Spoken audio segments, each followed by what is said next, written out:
अंग्रेजों की जुबान में अंग्रेजों से ज्यादा महारत हासिल, शायराना मिजाज, विपक्षी दलों के नेताओं की तारीफ और रोमांटिक अंदाज, एकदम विटी ह्यूमर, साहित्य प्रेमी, कांग्रेस के खांटी लीडर से जरा हटके। ये है शशि थरूर, जो कभी संसद में अपनी बेबाक राय से चर्चा में रहते हैं, तो कभी पीएम मोदी की तारीफ करते दिख जाते हैं, कभी जयशंकर को अपना दोस्त बताते हैं, तो कभी विदेश में किसी कार्यक्रम में इतिहास में घुसकर ब्रिटिश राज की बखिया उधेड़ते नजर आते हैं। शशि थरूर के बारे में जितना लिखा जाए उतना कम है।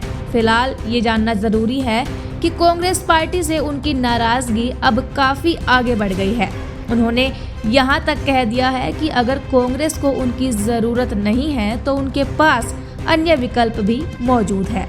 ऐसा क्यों हो रहा है, इसे समझने की जरूरत है। असल में कांग्रेस के सीनियर नेता और तिरुवनंतपुरम से 4 बार के सांसद शशि थरूर की नाराजगी अब खुलकर सामने आ रही है। हाल ही में उन्होंने पार्टी में अपनी उपेक्षा का मुद्दा उठाया है।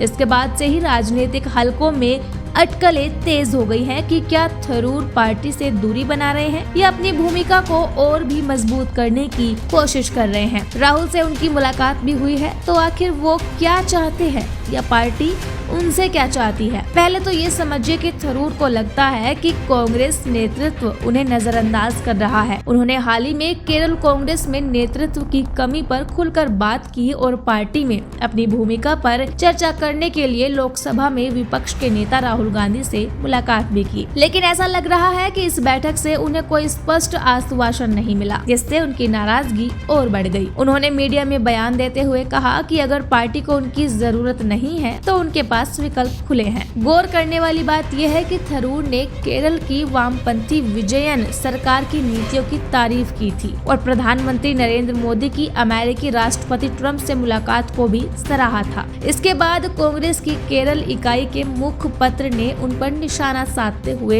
एक लेख प्रकाशित किया था, जिसमें उन्हें पार्टी लाइन के भीतर रहने की सलाह दी गई थी। वैसे तो थरूर ने इन विवादों पर ज्यादा कुछ कहने से इनकार किया और मीडिया से बातचीत में बस इतना कहा कि आज भारत पाकिस्तान का मैच देखिए और आनंद लीजिए। एक राजनीतिक एक्सपर्ट ने कह दिया है कि थरूर बार्गेनिंग पर उतर आए हैं। थरूर ने अगले साल की केरल विधानसभा चुनाव को लेकर बड़ा संकेत दिया है। उन्होंने कहा, कई सर्वेक्षणों में उन्हें राज्य के कांग्रेस नेताओं में सबसे लोकप्रिय बताया गया है। इससे ये साफ होता है कि वो केवल एक सांसद या कांग्रेस वर्किंग कमेटी CWC के सदस्य बनकर नहीं रहना चाहते, बल्कि केरल की राजनीति में बड़ी भूमिका निभाने की मंशा रखते हैं। यहाँ तक कि सीएम पद भी चाहते हैं। थरूर के बयानों से कांग्रेस में हलचल मची हुई है। राष्ट्रीय नेताओं ने तो अभी कुछ खुलकर नहीं कहा, लेकिन केरल कांग्रेस के अध्यक्ष के सुधाकरन ने उन्हें चेतावनी देते हुए कहा कि मीडिया के जरिए पार्टी मामलों पर बोलना सही नहीं है और उन्हें पार्टी लाइन का पालन करना चाहिए। वहीं कांग्रेस वर्किंग कमेटी के सदस्य रमेश चन्नीथला ने थरूर के दावों को खारिज करते हुए कहा, उन्हें हमेशा पार्टी में महत्वपूर्ण भूमिकाएं दी गई हैं। उन्होंने ये भी कहा कि थरूर को पार्टी में पर्याप्त सम्मान मिला है और कांग्रेस उनके बिना अधूरी है।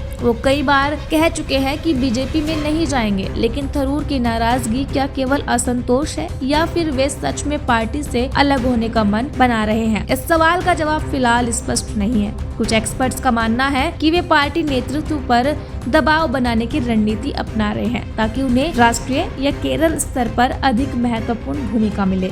वहीं कुछ लोग इसे कांग्रेस से उनके बढ़ते मोहभंग का संकेत मान रहे हैं। अब ये देखना दिलचस्प होगा कि कांग्रेस नेतृत्व इस मामले में कैसे संभलता है और शशि थरूर अपने अगले कदम के रूप में क्या फैसला लेते हैं। वैसे एक बात ये भी है कि कांग्रेस लीडरशिप उनसे तभी से नाराज चल रही है जब उन्होंने खरगे के खिलाफ कांग्रेस अध्यक्ष का चुनाव लड़ा था, लेकिन पार्टी में डेमोक्रेसी दिखाने के लिए वो विष का घूंट कांग्रेस को पीना पड़ा था। लेकिन अब लग रहा है कि थरूर और कांग्रेस दोनों बड़ा कदम उठाने की तैयारी में है।